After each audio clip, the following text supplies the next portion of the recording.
반갑습니다.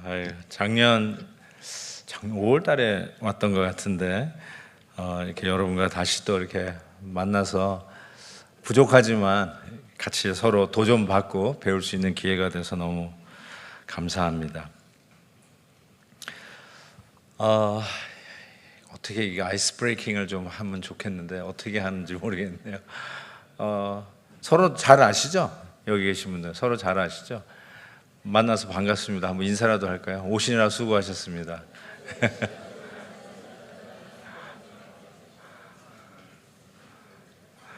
저도 이번에 이렇게 실은 여러 스케줄이 많아가지고 어떻게 이게 뭐 매번 이렇게 나올 수도 없고 그래서 안식월이라고 하는 이름으로 잠깐 나왔습니다. 그래서 실은 이제 유럽에서 선교사님들 이렇게 섬기는 그 기회에 있어서 유럽 갔다가 또 저희 교회 섬겼던 목사님이 또 담임 목회로 미국 필라델피아에서 또 사역을 하셔서 또 거기 갔다가 그리고는 이제 지난주에 실은 한국에 들어왔는데 또 이렇게 목사님들과 함께 이렇게 목회 정보도 나누고 서로 격려하는 시간을 좀 갖다가 서울에 올라갔다가 오늘 아침에 다시 비행기 타고 내려왔습니다.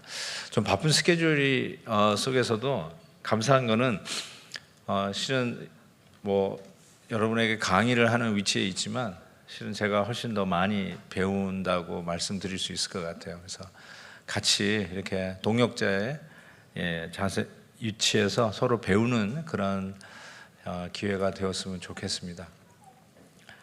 1998년으로 기억하는데 미국 그 당시 클린턴 대통령이 미국 상원 의원에서 탄핵이 결정이 됐습니다.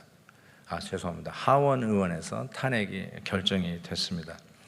그래서 이제 미국은 이제 하원에서 결정되면 이제 상원으로 올라가는데 상원 의원에서 이것이 기각이 되었어요. 그러니까 하원의회에서는 탄핵이 결정됐다가 상원 가가지고는 이제 부결이 되었는데 그때 워싱턴 포스트에서 이런 이야기를 했어요. 수술은 잘 되었으나 환자는 죽었다. 참 기가 막힌 일가를 했다라고 생각이 듭니다. 수술은 잘 되었다는 말은 그 당시 여론이 그래도 클린턴 대통령을 살려주자였어요. 여론이 만약에 탄핵해야 된다라고 했으면 상원 의원도 탄핵하지 않았을까 싶어요. 그런데 여론이 클린턴 대통령이 좋은 거예요. 그래서 여러 가지로 이제 왜 이게 상원에서 이게 부결이 됐는가 봤더니 여론이 클린턴 대통령이 우리하고 비슷하다. 우리도 바람 피는데 대통령도 바람 피니까 마음이 편하다. 뭐 이런 대중 심리가 작동했다는 거예요. 맨날 이렇게 너무나도 청렴하고 그러면은 상대적으로 내가 죄인인 것이 드러나는데, 이야, 대통령도 기억나시죠? 마니카 루인스키라고 하는 그 인턴, 백악관 인턴 여자와 그런 말하기가 좀 부끄러운 그런 일들 속에서 말도 안 된다. 그래서 저도 그때 많은 생각을 했었어요. 이게 무슨 의미일까? 그러니까 그때 이런 얘기가 나왔었어요. 대통령 일만 잘하면 되지 사생활까지 우리가 이래라 저래라 할 필요는 없지 않느냐. 지금 대통령 잘하고 있지 않느냐. 그 사람이 사생활에 뭐 바람을 폈든지 안 폈든지 그게 무슨 상관이냐. 그것이 우리에게 무슨 영향을 주느냐. 대통령으로서 일만 잘하면 된다. 이런 여론이 팽배하게 된 것이죠. 그래서 제가 그 이야기를 듣고 이런 생각을 해봤어요. 그러면 목회도 그렇게 적용하면 이게 말이 될 것 같으냐? 그 목사님이 뭐 바람을 피든 말든 목회만 잘하면 되지. 우린 그런 거 신경 안 쓴다. 목사님이 사적인 생활을 어떻게 하든지 we don't care. As long as you deliver good sermon. 우리가 좀 좋아하는 설교만 해주시면 it's okay. As long as 교회가 부흥만 하면 목사님이 사생활이 어떤든지 we don't care. 이게 맞는 말이냐 그랬더니 그건 또 아닌 것 같거든요. 그렇지 않아요? 그건 말이 안 되죠. 그러니까 우리가 얘기하는 인격을 얘기할 때 영어로 인테그리티라는 말을 쓰잖아요. 인테그리티가 뭐겠어요? 총체적인 삶에서 나오는 인품 아니겠어요?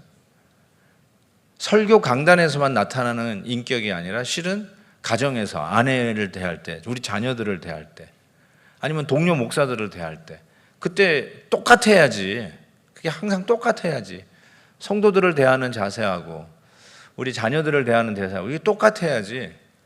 강단에서만 웅변가가 돼버리고 그 외에는 I don't care 이러면 말이 안 되잖아요. 그래서 우리가 인격을 얘기할 때 그 총체적인 인격, 인테그리티를 얘기하듯이 저는 이게 벌써 몇 년 전입니까? 26년 전 얘기 아니에요? 26년 전 이 이야기가 이제 사람들의 사고 방식을 이게 사고 멘탈리티를 이렇게 반영한 거라고 생각해요. 대통령 일만 잘하면 됐지 사생활은 우리가 간섭할 바가 아니다. 미국 사람들 이 private individualism 지금 이게 굉장히 강하잖아요. 그러니까 프라이빗한 거는 don't touch 이런 거 있잖아요. 우리 자녀들도 그렇잖아요.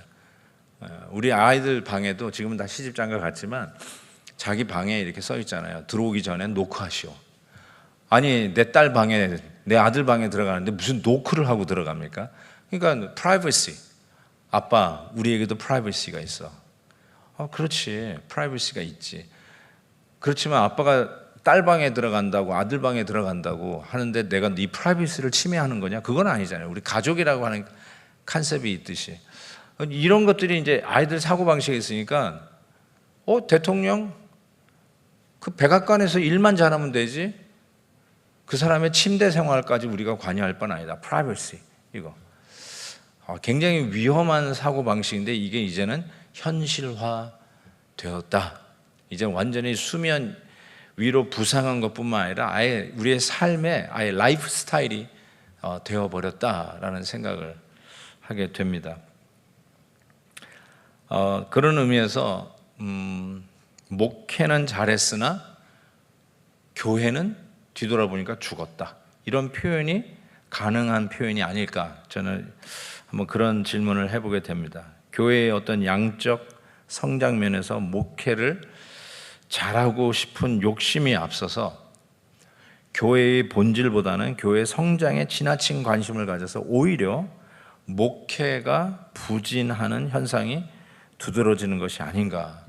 그래서 최근 이런 목회적인 위기를 느끼는 여러 가지의 그 현상들이 보이는데 저는 뭐 이민교회 목회자니까 미주에 있는 한인교회 76%가 미자립 교회입니다.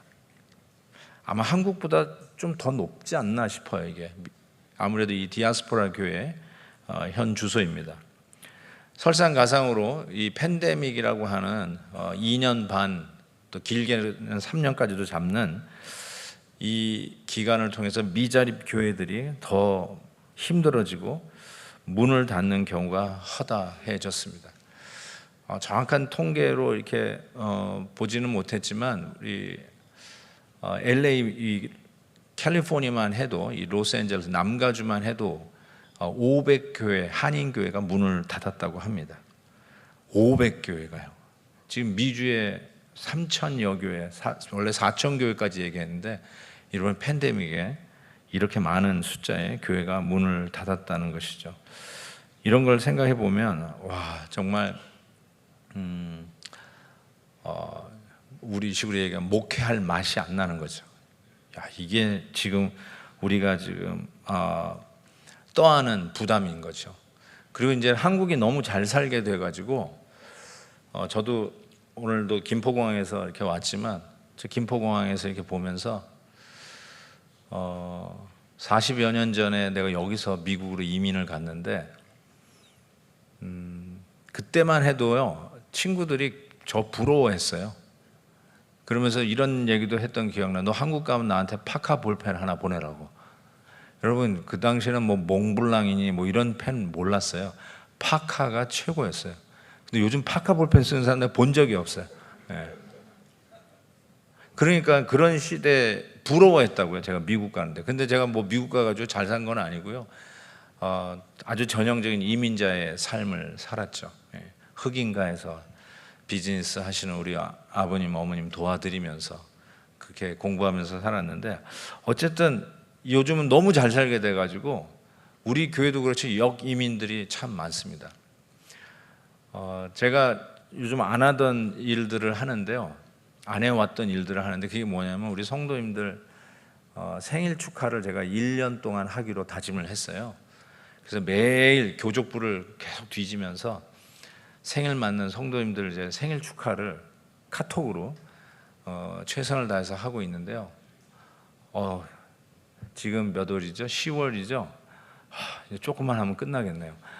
제가 이걸 시작하고 한 3월부터 계속 후회하기 시작했어요. 내가 왜 이 일을 하겠다고 공언을 했던가 하는데, 한 가지 이걸 하면서 유익한 게 뭐냐면 팬데믹 거의 3년 기간 동안에 사라진 교인들을 알아내기 시작했어요. 우리 교구 담당하는 목사님도 못 찾아내는 거를 제가 전부 일일이 생일 축하하면서, 깜짝이야, 목사님 저 이미 한국 들어왔는데요 부터 시작해서 저는 지금 아틀란타로 이사했어서 지금 어느 교회 출석하고 있는데 목사님이 웬일이십니까? 뭐 이런 식의 답장들을 오고 하면서 수백 명이 이미 교회를 떠난 것을 알게 되었어요.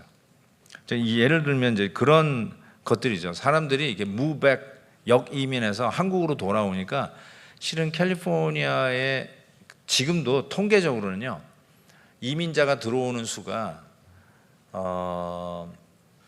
다른 데도, 심지어 뉴욕도 줄고 있어요. LA 다음이 뉴욕인데 뉴욕도 줄고 있는데, 그래도 유일하게 아직도 이민자가 늘고 있는 스테이트는 캘리포니아뿐이 없어요. 그런데 이 캘리포니아 그렇게 많은 사람들이 그래도 이민 들어오는데, 실은 역이민으로 다시 나가는 사람, 그 다음에 이제 요즘은 달라스로 많이 가고 라스베가스로 이사 가고 아틀란타 조지아로 이사를 갑니다. 그래서 실은 막 이렇게 이동 현상이 있는 게 사실입니다. 그래서 교회가 성도들이 있는 곳에서 그물을 내려야 되는데, 이 물고기들이 다 빠져나가고 있는 데서 이 교회에 그물망을 던져야 하는 이런 안타까운 그런 상황입니다. 이것도 정말 만만치 않습니다. 그러니까 팬데믹에 이 문을 닫은 미자리 교회들이 있는 것은 어쩌면 당연한 귀결이 아닌가, 이런 생각도 해보게 됩니다. 그럼에도 불구하고 어쨌든 이민자는, 제가 이제 이민교회 입장에서 생각해보는데, 이민자는 계속 늘고 있습니다. 계속 들어오고 있으니까 여전히 개척은 해야 되겠다. 그래서 한번 우리 이민교회 목사님들하고 이렇게 제가 아수사 신학교회 견인 교수로 있는데요. 거기서 이제 호스팅을 해가지고 그 LA 지역의 이제 목회자들 컨퍼런스를 이렇게 매년마다 이렇게 합니다. 그 강준민 목사님이 아수사 신학교 졸업생이시기 때문에 같이 이제 해서 이렇게 하는데, 다들 이제 목사님 우리가 개척을 할 수 있습니까? 이제 그런 질문들을 던지더라고요. 근데 통계를 보니까 여전히 이민자들은 계속 들어오고 있다는 것이죠. 그래서 할 수 있다. 아직도 개척을 할 수 있다. 그런 희망을 놓는데, 여러분이 잘 아시는 리 앤더슨, 제가 리 앤더슨을 썼죠. 그 리가 LEITH입니다. 리 앤더슨이 Dying for Change, 변화되지 않으면 죽는다. 어떻게 번역됐는지 모르겠지만 Dying for Change라고 하는 책에서 이런 얘기를 했어요. 앞으로 20년 후에 영적 장자 역할을 하는 교회는 아직 개척되지 않았다. 너무너무나 개척을 꿈꾸는 분들에게는 소망이 아닌가 싶어요. 앞으로 20년 후에, 이렇게 얘기하면 우리 이규현 목사님 어떻게 들을지 모르지만, 이 부산의 영적 장자 역할을 하는 교회는 아직 개척되지 않았다. 아멘이 없군요. 예. 그럴 수 있다는 거예요. 그러니까 개척하라는 거예요. 예. 하나님께서 우리에게 주신 사명, 건강한 교회를 개척하라, 이렇게 도전을 하는 말에 저도 얼마나 힘을 얻었는지 모릅니다.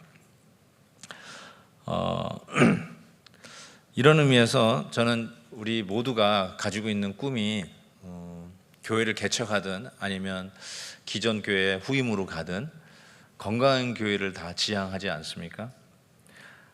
목회자로서 말씀 선포의 사명자로서 예수 그리스도를 전하는 소위 그리스도 중심적 설교, 크리스토 센트릭 프리칭을 하는 설교자로서 교회는 단순히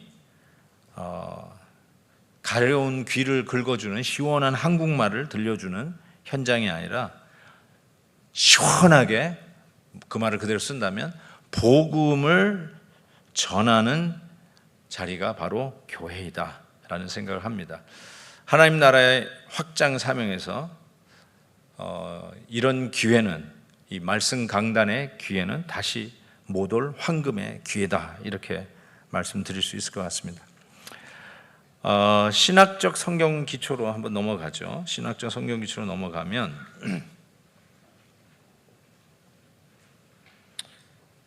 건강한 교회 세우기로 들어가면 에베소서, 우리가 잘 아는 우리 교회론의 교과서와 같은 에베소서에 보면 그가 어떤 사람은 사도로, 어떤 사람은 선지자로, 어떤 사람은 복음 전하는 자로, 어떤 사람은 목사와 교사로 삼았으니, 여기 이제 목사와 교사로 삼았으니라고 하는 요것인데, 이게 이제 하나님께서 건강한 교회를 세우도록 하나님이 주신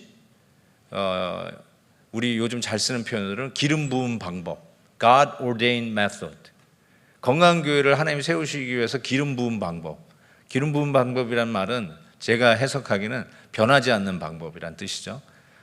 시대에 따라서 막 이랬다 저랬다 하는 것이 아니라 God ordained 방법, 하나님이 기름 부은 방법은 목사와 교사를 세우는 거였어요. 그게 건강한 교회를 세우는 하나님의 방법이었다라고 이야기할 수 있습니다. 목사와 교사는 목사 or 교사가 아니라 목사 and 교사입니다. 그 말은 목사와 교사가 두 개의 job description profession이 아니라 한 프로페션의 두 가지의 기능을 얘기하는 거죠. 그러니까 실은 우리 목사는 줄여서 목사지, 풀로 얘기하면 목사 and 교사 김한효 이렇게 써야 된다는 거죠. 우리 타이틀이 그냥 목사잖아요. 근데 여기대로 하려면 목사와 교사, 이 교사가 주일학교 교사가 아니에요. 우리를 얘기하는 거죠. 우리 목사와 교사, that's our title. 그 목회자를 세워서 건강한 교회를 세우는 것이 하나님이 주시는 방법이다라고 이야기할 수 있습니다. 자, 그러면 이 목사와 교사를 세워서 보니까 성도를 온전하게 하여 봉사의 일을 하게 하는 것이다, 이렇게 말씀하고 있습니다. 여기서 성도를 온전하게 하여 봉사일을 하게 한다라고 했는데, 이 온전하게 하는 것, 그것과 봉사의 일을 하는 것, 그리고 그리스도의 몸을 세우는 것은 이게 전부 다 연관된 말입니다. 어쩌면 같은 동의어를 이렇게 세 가지로 썼다고 생각할 수 있어요. 성도를 온전하게 하는 것, 봉사의 일을 하게 하는 것, 그리스도의 몸을 세우는 것. 그리스도의 몸은 교회죠. 교회를 세우는 것. 이게 다 같은 말을 세 가지로 표현했다라고 해도 틀리지 않을 것 같습니다. 여기서 성도를 온전하게 한다는 말은 NIV 성경에 보면 perfecting이라고 이렇게 번역이 되어 있습니다. perfecting. 이 말은 이 어원적인 보니까 어긋난 뼈를 서로 맞춘다는 뜻이고요. 또 이렇게 그물을 한번 해서 물고기를 잡은 후에 그물을 손질하지 않습니까? 그때 그 그물을 수리하는 때 쓰는 단어라고 이야기를 합니다. 그런 의미에서 뭐 이게 어긋난 뼈를 다시 맞춘다든지 망가진 그물을 다시 깁는다는 것, 이제 그것이 성도를 온전하게 한다라는 뜻인데, 성도를 온전하게 하기 위해서 하나님께서 즉 망가진 그물을 깁듯이 어긋난 뼈를 제대로 교정을 하듯이 하나님이 우리에게 주신 방법이 뭐냐? 목사와 교사를 교회에 세우신 것이죠. 저와 여러분을 교회에 세우신 이유는 바로 이러한 일 때문에 세웠다는 것이죠. 자, 그런 의미에서 성도를 온전케 한다는 말이 어떤 의미일까? 퍼펙팅하게 한다는 말이 도대체 어떤 의미일까라는 질문을 던져보게 되는데, 저는 여기에 이미 썼듯이 그게 말씀 사역이다. 저는 그렇게 생각합니다. 성도, 불완전한 성도를 이렇게 마치 그물을 깁듯이 뼈가 위골이 돼가지고 팔 빠져보신 적 있으시죠? 어깨 빠져보신 적 있으시죠? 힘을 못 쓰잖아요. 우리 딸도 한번 이게 탈골이 돼가지고 어쩔 줄을 모르더라고요. 그래가지고 이 병원에 이렇게 데려갔는데 백인 의사는 어쩔 줄 몰라 하더라고요. 그런데 중국 의사가 있었어요. 중국 의사 딱 보더니 턱 치더니 뚝 들어가가지고 그냥 걸어 나왔어 다시. 백인들은 이거 뼈를 갖다 다 맞추는 걸 잘 모르시더라고요. 그래서 이거 어떻게 수술해야 되느냐 뭐 이러고 있는데 차이니스 닥터가 갑자기 나타나니 no problem 그래도 턱 붙이더라고요. 어쨌든 그런 것처럼 진짜 힘 하나도 못 쓰고 이러고 가다가 막 이러고 돌리고 나오는 이 기가 막힌 현장인데, 바로 그게 뭐냐, 성도들을 그렇게 바꿀 수 있는 게 뭐냐, 말씀 사역자 저와 여러분을 두어서 그렇게 성도를 온전케 한다는 것이죠.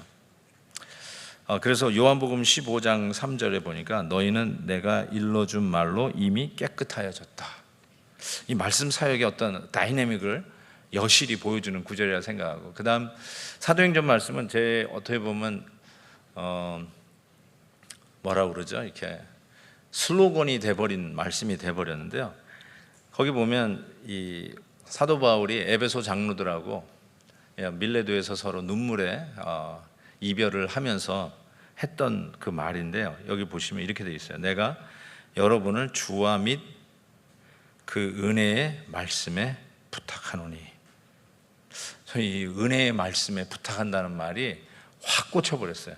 말씀을 읽다가. 여러분 생각해 보세요. 지금 장로들이 그 에베소에서 밀레도까지 내려왔잖아요.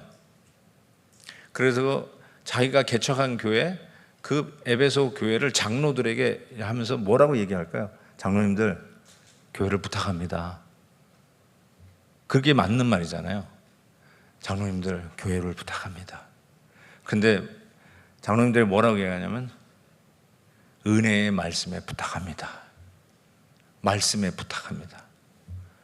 이게 무슨 뭐 화려한 수사법으로 뭐 은유적인 어떤 시적인 표현으로 이야기한 게 아니라 He really meant it. He really meant it. 그냥 아름답게 뭐 고풍스럽게 표현하려고 하는 게 아니라 교회를 말씀에 부탁합니다. 교회를 말씀에 부탁합니다. 저는 여기서 확실하게 사도 바울의 그 목회 철학을 배우게 되었어요. 교회를 이끄는 게 말씀이구나. 말씀에 부탁하는 거예요. 교회를 이끄는 게 장로님이 아니라 그 당시 영적 지도자, 어쩌면 장로님들이 말씀을 전했겠죠. 그 당시에는 그분들에게 그분들의 어떤 인격에 부탁한 게 아니라 그분들의 어떤 리더십에 부탁한 게 아니라 은혜의 말씀에 교회를 부탁합니다. 말씀 제대로 하라는 거예요. 말씀 잘 전하라는 거죠. 교회를 이끌어가는 게 말씀이라는 거죠. 당신들의 어떤 탁월한 리더십, 탁월한 인격, 이게 아니라 말씀에 부탁합니다. 이런 말을 우리가 조금 생활화 했으면 참 좋겠다는 생각이 들어요. 제가 이제 안식월 내 가지고 이제 한국에 나오니까 뭐라고 해요? 장로님도 목사님 잘 다녀오세요. 교회는 걱정 말고 갔다 오세요. 그럼 제가 장로님 교회 잘 부탁합니다. 우리 이게 상식적인 인사잖아요. 근데 실은 terribly wrong. 우리가 잘못 생각하고 있는 거죠. 지금 바울이야말로 내가 가가지고 에베소를 다시 목양을 해야 되는데 이런 생각을 갖고 있지 않았을까요? 근데 어떤 사람에게 맡기는 게 아니라 말씀에 부탁합니다. 저는 이게 너무너무나 감동적이었어요. 한번 생활은 안 돼 있지만 한번 해볼까요? 목사님의 교회를 은혜의 말씀에 부탁합니다. 한번 해보세요. 목사님의 교회를 하나님의 말씀에 부탁합니다. 내가 아니고? 나한테 부탁해야지. 내가 아니고 말씀에 부탁합니다. 디모데후서 너무 잘하는 말씀이죠. 모든 성경은 하나님의 감동으로 된 것으로. 보세요. 모든 성경은 하나님의 감동으로 교훈, 책망, 바르게 함과 의로 교육하기에 유익하니 이는 하나님의 말씀은 하나님의 사람으로 온전하게 하며 perfecting saints. 그렇죠? 성도를 온전케 한다는 말 여기서 나와요. 하나님의 사람으로 온전하게 하며 모든 선한 일을 행할 능력을 갖추게 하려 함이라. 베드로전서 2장 2절. 갓난 아이들 같이 순전하고 신령한 젖을 사모하라. 이는 그로 말미암아 너희로 구원에 이르도록 자라게 하려 함이니라. 요한일서 2장 5절. 우리 같이 한번 읽을까요? 시작. 누구든지 그의 말씀을 지키는 자는 하나님의 사랑이 참으로 그 속에서 온전하게 되었나니 이로써 우리가 그의 안에 있는 줄을 아노라. 말씀을 지키는 자 온전하게 되었다.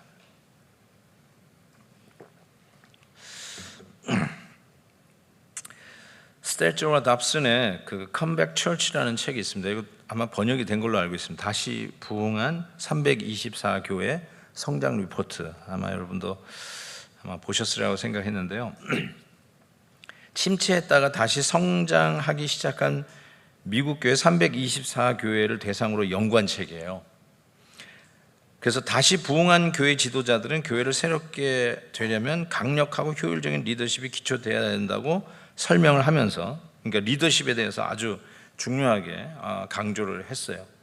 그런데 이런 말을 했어요. 교회를 교회답게 해주는 것으로 성경의 권위, 성경적 리더십, 가르침, 설교, 규례, 언약 공동체, 선교 등을 열거하고 있습니다.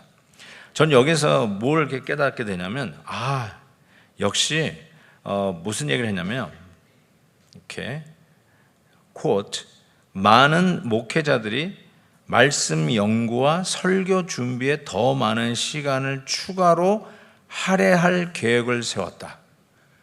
뭐가요? 이 324개 교회, 성장하는 교회의 공통점이 뭐냐면 그 목회자들이 말씀 연구와 설교 준비에 더 많은 시간을 추가로 할애할 계획을 세운 목회자들이라는 거죠. 그리고 교회가 성장할수록 시간이 모자라고 책임량이 늘었지만 다시 부흥한 교회의 목회자들은 여전히 설교 준비를 가장 우선순위로 두었다는 거예요. 다시 성장하는 교회의 공통점이 그 목회자들이 설교 준비를 넘버원 프라이어리티, 그게 제1 우선순위야. 아무리 바빠도 설교 준비하는 시간만큼은 컷인 못하게, 뺏기지 않게 그걸 가장 우선순위로 했다는 것이죠. 그래서 거기에 지나친 것은 다른 사람에게 델리게이션 하는 거예요. 내가 거기도 갔다 와야 되고 저기도 갔다 와야 되는데 그것 때문에 설교 강단에 시간이 준다면, 그 준비할 시간이 준다면 어디 갔다 오는 걸 누구에게 델리게이션 한다는 거죠. 이 책에서도 나왔지만은 매년 미국에 3,500개에서 4,000개 교회가 문을 닫습니다. 어마어마하게 지금 문을 닫아요. 매년 3,500개에서 4,000개. 저는 이게 믿겨지지가 않더라고요. 오 마이 굿네스, 이렇게 많이 닫나? 근데 이제 미국은 매년 또 4,000개에서 4,500개 교회가 개척이 됩니다. 결국은 어떻게 보면 좀 늘어난다고 할 수는 있는데요. 이런 상황 속에서도 미국은 아직도 교회 개척을 이게 이루어지고 있다는 사실을 보면서 소망이 있다. 아직 미국 교회가 소망이 있다. 이런 생각을 해보게 됩니다.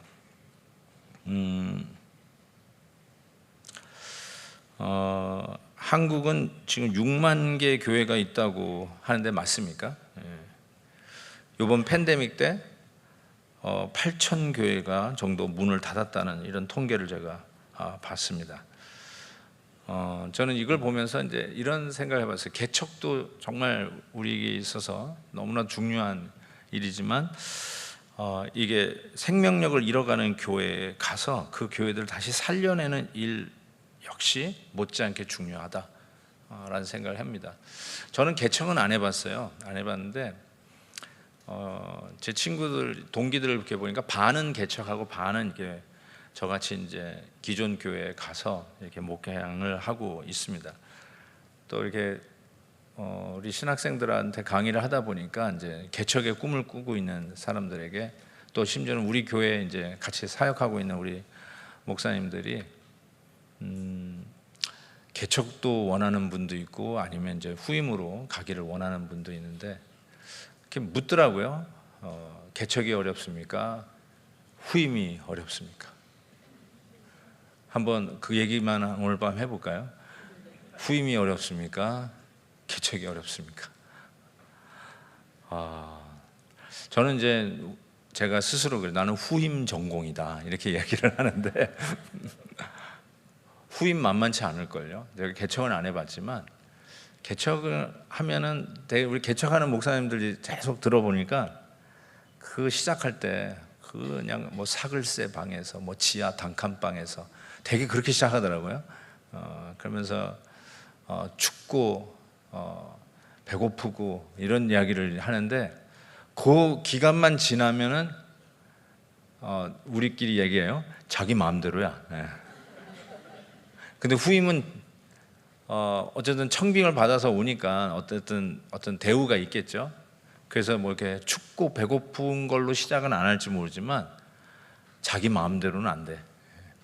어느 게 더 쉽냐 어렵냐, 그거는 좀 다른 것 같아요. 각자마다 그것도 좀 기프트가 있는 것, 은사가 있는 것 같아요.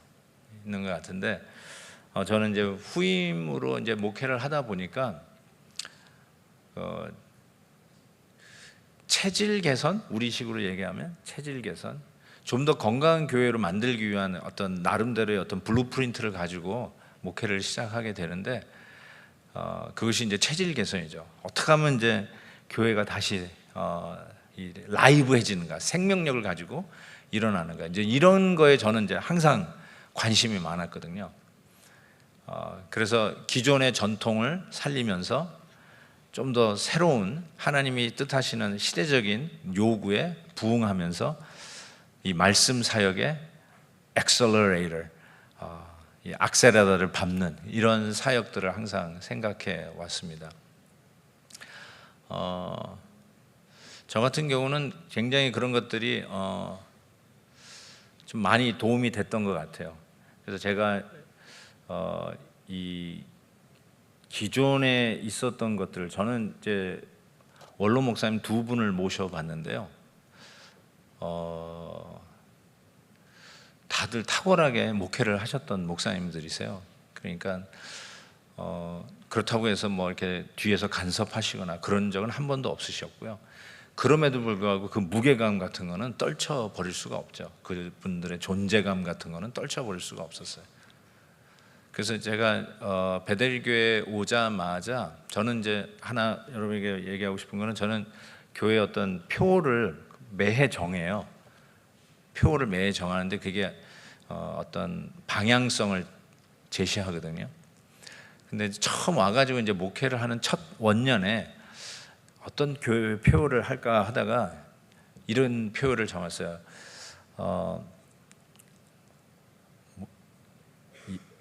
뭐였지? 어제의 축복, 내일의 사명. 그게 첫 그 교회 표였어요. 어제의 축복, 내일의 사명. 어제의 축복이라는 건 여태까지 해왔던 그 교회의 어떤 전통, 또 전임 목사님께서 해오셨던 그 레거시, 그거를 무시하는 게 아니라 어제의 축복, 그거를 내일의 사명으로 감당하겠다, 이런 그런 의미에서 했는데, 짓고 나서도 야, 어떻게 이렇게 잘 졌지? 이런 생각이 들 정도로. 그리고 그때 우리 목사님들 가운데 이렇게 작곡을 하는 목사님들이 있었어요. 음악 사역을 잘 하시는. 그래서 그거를 주제곡으로 만들었는데, 제가 11년, 12년째 베델교회 섬기고 있는데, 그 이후로 10년, 11년 동안 매년 주제곡을 만들었어요. 어떻게 다들 보니까 작곡하는 분들이 스텝 중에 있어가지고, 그래서 가사는 제가 작사를 하고 그러면서 어떤 꿈과 표를 정하면서 이렇게 하는데, 그게 이제 센스 오브 디렉션이잖아요. 우리가 교회가 나가는 방향. 뭐 그렇다고 해서 갑자기 뭐 유턴을 하거나 뭐 90도 레프턴, 라이턴을 하는 건 아니지만, 그래도 어떤 엠퍼시스, 강조점을 이렇게 좀 두면서 우리 교회가 이렇게 가는구나. 그래서 올해 같은 경우는 이제 Mighty God, Mighty Prayer. 이제 영어로 그냥 해버렸는데요. 그러니까 모든 교회 학교 사역이나 이제 청년 사역이나 중고등부 사역이 Mighty God, Mighty Prayer니까, 예를 들어서 수양의 주제도 Mighty God, Mighty Generation 뭐 이런 식으로 거기서부터 다 응용해가지고 전부 다 온 교회가 이렇게 센스 오브 디렉션을 갖는 이런 효과를 갖게 됩니다. 그래서 저는 참 그런 것들이 좀 도움이 됐어요. 그래서 이전에 했던 사역들을 잘 계승을 하는 차원에서 계승을 할 뿐만 아니라 이 사역들이 잘 더 나아가기 위해서는 하나의 사명감을 가지고 또 다른 방향으로 이 사역들을 발전시켜야 된다라는 생각을 하고 있습니다. 그러니까 후임자들에게는 그런 게 좀 필요한 것 같아요. 내가 가서 다 때려치고 새롭게 다시 짓겠다. 만약에 이런 생각하시면 개척이 낫겠죠. 그런데 어제의 축복을 부인하지 아니하고 그거를 바탕으로 해서 내일의 사명으로 교회가 더욱더 건강한 교회, 우리 주님이 기뻐하시는 교회, 하나님이 막 좋아서 춤을 추는 교회, 그런 교회를 향해서 나아가는 것. 뭐 얘기하다가 좀 딴 방향으로 좀 샜는데요. 어쨌든 건강한 교회를 지향하는 데 있어서 하나님은 지금도 개척이나 또 후임자를 세우셔서 교회를 계속해서 갱신해가는 일들을 해오고 계시는데, 그 핵심이 뭔가? 말씀이다. 말씀. 그래요. 말씀에서 이렇게 다 이렇게 흘러나오지 않으면 힘들 것 같아요. 주일 강단에서 흘러나오지 않으면 방향성을 잃어버린다고 그럴까요? 어떤 모멘텀이 이렇게 사라지는 것 같다는 생각을 해보게 됩니다. 결국은 사도행전 6장에도 나온 것처럼 목회자는 말씀과 기도에 전무해야 한다. 목회자의 리더십이 뭘까요? 강단의 리더십이죠. 이 강단의 리더십이죠. 뭐 삼성 그룹 회장님의 그런 리더십, 여러분이 리더십 하면 책들 다 볼 수 있잖아요. 뭐 G 회사의 리더십, 드러커가 얘기하는 리더십, 애플 창시자의 리더십, 하다못해 히든크 감독의 축구 감독의 리더십. 우리는 이제 그런데 너무나 이렇게 노출되어 있잖아요. 그래서 리더십 하면 이제 그런데 이렇게 익스포즈가 많이 되어 있잖아요. 저 같은 경우도 이제 그런 리더십에 대해서 관심을 안 가질 수가 없잖아요. 여러분 싫든 좋든 여러분 교회 리더 아니에요. 누가 뭐라 그랬어요? 여러분의 섬기는 교회 리더 하면은 뭐 장로님 이름을 쓰시겠어요? 뭐 어느 권사님 이름을 쓰시겠어요? 달력에 누구 이름 씁니까, 여러분? 교회 달력에 아무래도 여기 힘센 권사님, 헌금 많이 하는 장로님 이름 써야 됩니까? 담임 목사 이름 쓰잖아요. 그 담임 목사 이름 딱 쓰시니까 결국 여러분 싫든 좋든 여러분이 그 교회의 리더인데, 여러분의 리더십은 뭘까요? 뭐 강단 리더십 아니겠습니까? 다른 리더십이 있나요? 강단에서 내려온 후부터가 저는 진짜 리더십을 발휘하는 때입니다. 무슨 말인지 알 것 같아요. 그 말도. 뭐 신방 다니는 것부터 시작해서 성도님들이 일하는 일터를 일일이 챙겨드리고, 특히 가난하고 연약한 성도님들 찾아가서 위로해드리고, 맞아요. 그것도 리더십이에요. 근데 그것도 이 강단에서부터 흘러나가야 된다는 거예요. 그래서 하나님께서 우리에게 교회를 맡겨주셨는데 그 교회를 나에게 맡긴 게 아니라 실은 말씀에 맡겼다고 했잖아요. 은혜의 말씀에 부탁하노라. 근데 우리가 말씀에 부탁했는데 이 말씀을 제대로 안 전하고 나는 그냥 성도들하고 같은 눈높이에서 같이 그들의 위치에서 아파해주고 같이 울어주고 굉장히 휴먼 터치가 있는 것 같은데, 근데 결국은 말씀의 강단, 이 강단 리더십이 목회자의 리더십이다라는 생각이 해봅니다. 그게 성경적 리더십이다. 좀 그렇게 생각합니다. 사람이 죽어갈 때 제일 먼저 하는 것이 심장에 강심제를 주는 거 아니겠어요? 이거 죽어요. 그럼 그냥 이런 주사바늘로 그냥 심장에다 강심제를 꽂고 주입을 하듯이, 죽어가는 교회의 가장 급선무가 뭘까? 그렇게 할 수 있는 게 뭘까? 말씀 주입이죠. 말씀에 주사를 박아서 주입하는 것이라고 저는 생각합니다.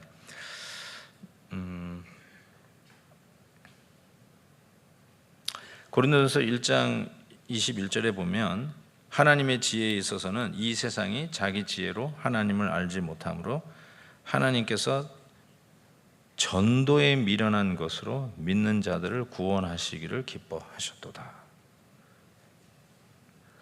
여기서 전도에 미련한 거죠. 전도니까 이제 우리는 또 이렇게 완장 차고 전도지 들고 나눠주는 이 전도로 생각은 안 하시겠죠. 예, 그 뜻은 아니죠. 전도에 미련할 때 그 전도는 말씀 강도입니다. 말씀 강도, 강도를 얘기합니다. 프리칭을 얘기해요. 쉽게 해서.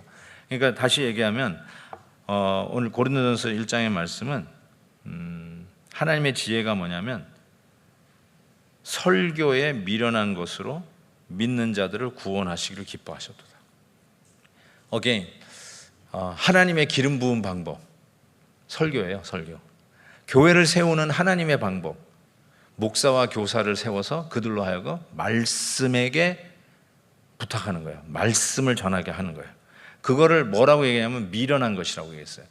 설교가 미련하다는 게 아니라 우리가 보기에 미련하다게 생각하고, 당시 헬라 문명권에 있었던 이 헬레니즘 속에 있었던 이 아리스토텔레스, 플라톤, 바로 그 토론 광장에서 항상 이 디스커션에 닳고 닳았던 그 사람들의 입장에서 볼 때 디스커션, 다이로그가 아니라 모놀로그, 프리칭이 미련해 보일 수밖에 없죠. That's not the way of communicating. 그게 소통의 방법이 아니라는 거예요. 디스커션 이런 걸 얘기하는데, 그런데 그런 걸 보면은 좀 미련한 거예요. 도중에 뭐 얘기하다가 막 왔다 갔다 좀 열띤 논쟁도 해야 서로 배울 수 있고 서로 철을 날카롭게 한다고 하는 말도 써볼까요? 그럴 수 있는데, 아니 이거 원웨이 통해 everybody shut up for 30 minutes 한 시간 동안은 you better listen to me. 그냥 이게 말씀을 강론하는 거 아니겠어요? 미련해 보일 수밖에 없죠. 설교에 미련한 것. 전 그런 의미에서 미련하다 하다는데 사도 바울은 뭐라고 얘기하냐면 그 미련하게 보이는 그 설교하는 방법으로 하나님은 믿는 자를 구원하신다는 거죠. 이게 하나님이 하시는 방법이에요. 이때는 아멘을 하시면 얼마나 좋을까.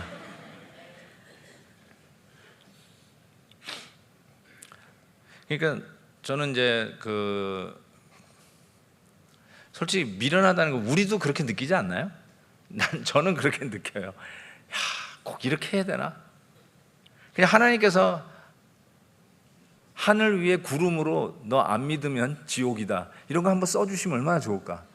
제가 사역하는 얼바인 동네에 그냥 쫙, 그러면 이번 주 교회 안 가면 다들 사고 날 줄 알아라, 뭐 이런 식으로 한마디 하면 저절로 전도가 되지 않을까? 이런 생각 드는데, 해필 어느라고 지식의 한계가 있고 특별히 이렇게 대중 앞에서 연설, 사람들이 어떤 분은 맨날 그래요. 오늘 연설 잘 듣고 갑니다, 뭐 그런 분도 있으니까 연설이라고 하는 이런 방법을 가지고 말씀을 전하는 게 굉장히 미련하다는 생각이 들고, 언제까지 하나님이 이 방법을 쓰실까, 이런 생각을 좀 해보게 되는 것이죠.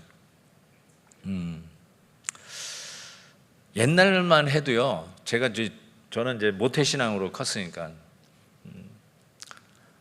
저는 그 청량리에 있는 동도교회에서 컸어요. 제 아버님이 그 교회에서 장로님도 되시고, 그런데 여름 성경학교 되면 너무너무나 그 선생님이 이게 북을 하나, 이게 큰 북을 등에 쥐고 걸어가면 이게 촉촉촉 저절로 치워지는 거 있잖아요.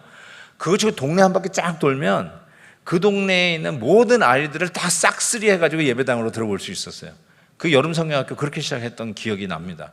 애들이 신이 나가지고 북치고 왔다 갔다 하면 뭐 이게 그 클라운 같이 이렇게 분장을 해가지고 쫙 돌면 애들이 신기해서 그런 시절인데, 그거 와서 교회 다니면 뭐 여러분 교회에서 피아노 배우신 분 없으세요? 그 동네에 유일한 피아노나 풍금이 있던 게 교회예요. 다른 어떤 음악 인스트루먼트 악기가 다른 데 없고 교회에 있었어요. 그리고 저는 우리 주일학교 선생님 아직도 기억납니다. 융판 하나 가져와 가지고 여기 베드로가 있습니다. 뭐 예를 들어 오병이어 역사 이런 거를 융판에 가지고 하면요 신기해 가지고 봤다니까요. 학교에서는 그런 거 구경도 못 하고 있을 때 교회에서 그렇게 했다니까. 그 교회가 어쩌면 시청각 교재가 제일 앞섰어요. 제일 앞섰다니까요. 음악도 제일 앞섰어요. 그래서 피아노를 교회에 들어와 가지고 풍금 가지고 배우신 분도 많아요. 그런데 지금은 아니잖아요. 지금은 아니죠. 교회가 아무리 뭐 다 가지고 있어도 세상이 더 좋고 더 화려하지 않습니까? 교회 그래서 요즘 뭐 LED 없는 교회가 어디 있습니까? 아무리 시골 교회라도 LED라도 하나 갖다 놓지 않습니까? 근데 교회에서 아직도 그냥 이 프로젝터 해가지고 희미한 거 이렇게 하면은 교회가 시시해 보이는 거죠. 옛날에는 교회가 제일 앞섰다고 생각했는데 적어도 제가 어렸을 때는. 근데 요즘은 교회가 제일 이런 문화적인 이기도 자꾸 뒤처지고 있는 것이 아닌가. 물론 그것이 전부는 아니지만 자꾸 그러니까 밀어내 보는 거예요. 그래서 설교를 자꾸 딴 걸로 대처를 하려고 해요. 이번에는 그냥 다이내믹한 간증을 갖고 계시는 모 집사님의 간증으로 이번 주일 설교는 대신합니다. 이렇게 할 수 있는 건가? 그런 거 보면 웬만한 예를 들어 조는 설교보다는 그게 낫지 않나? 이런 생각도 들어요. 제가 이제 이민 가기 전에 이민 간다고 제 선배 되시는 분이 야, 너 미국 가면 이런 데 못 올 테니까 설악산 한번 나랑 같이 가자 그러더라고요. 그래서 그냥 선배 따라가지고 참 지금 생각해도 무슨 재미로 갔는지 그 선배하고 둘이서 설악산을 갔던 기억이 나는데 가는데 흔들바위까지 갔어요. 흔들바위 다음에 가는 데가 어디죠? 울산바위? 네. 흔들바위에서 이제 울산바위 가는데 그 사람들이요 흔들바위까지는 가는데 거기서 되게 다 하산을 한대요. 거기서 한 10분의 1 정도만 이제 울산바위로 올라간다는 거예요.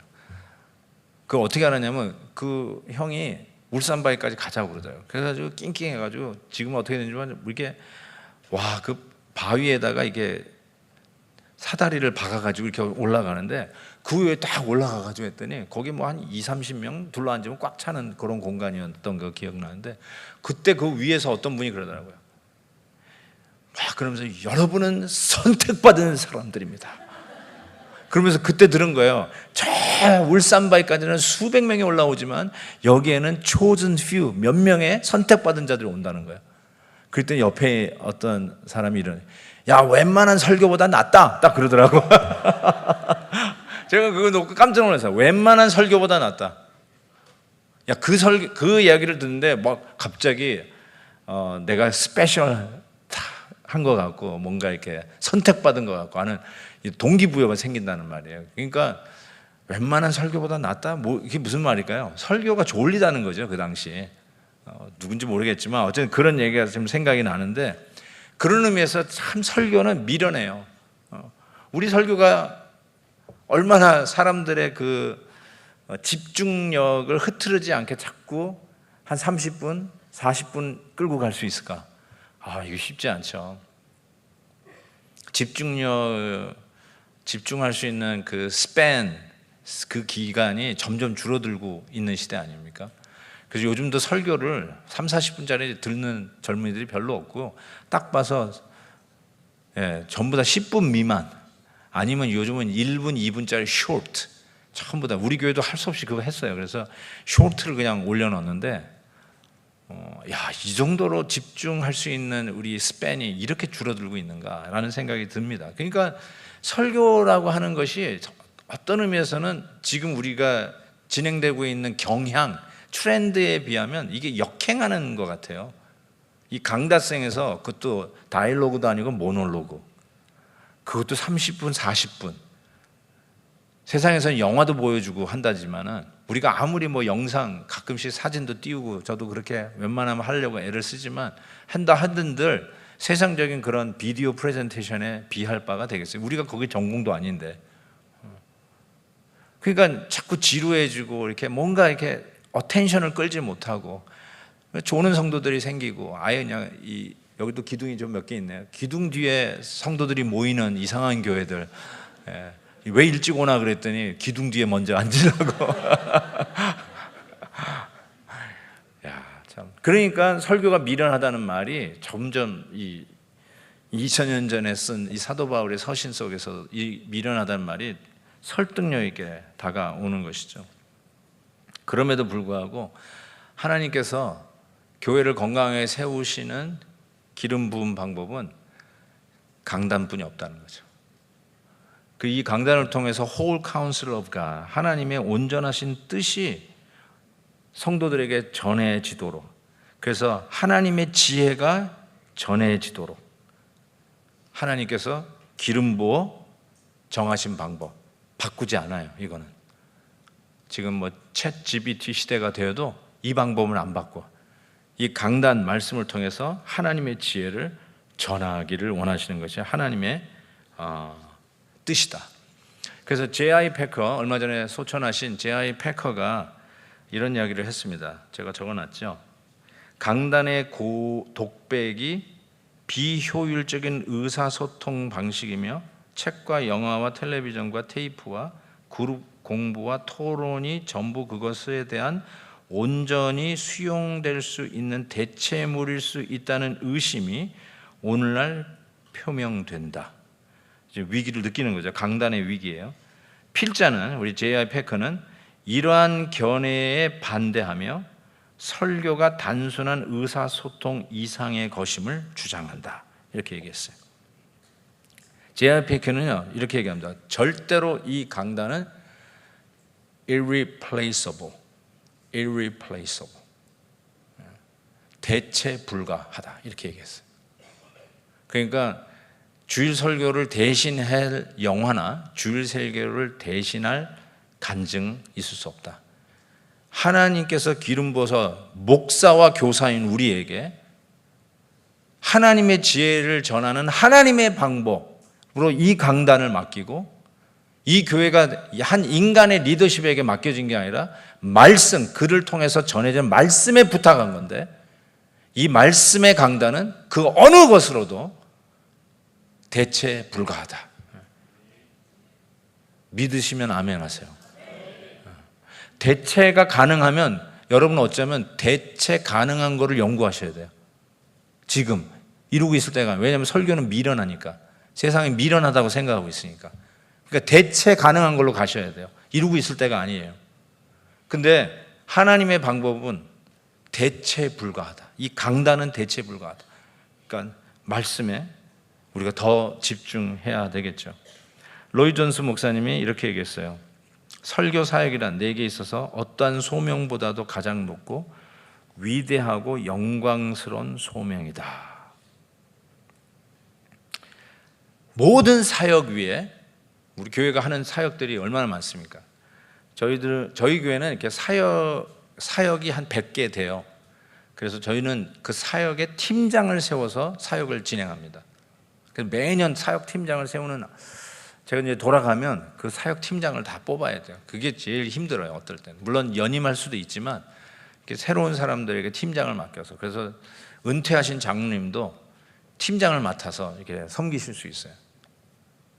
이제 그렇게 하는데 그 수백 개의 사역 중에 물론 사인업해서 그 사역을 할 수는 없지만 제가 담임 목사가 하는 이 강단 사역만큼은 irreplaceable.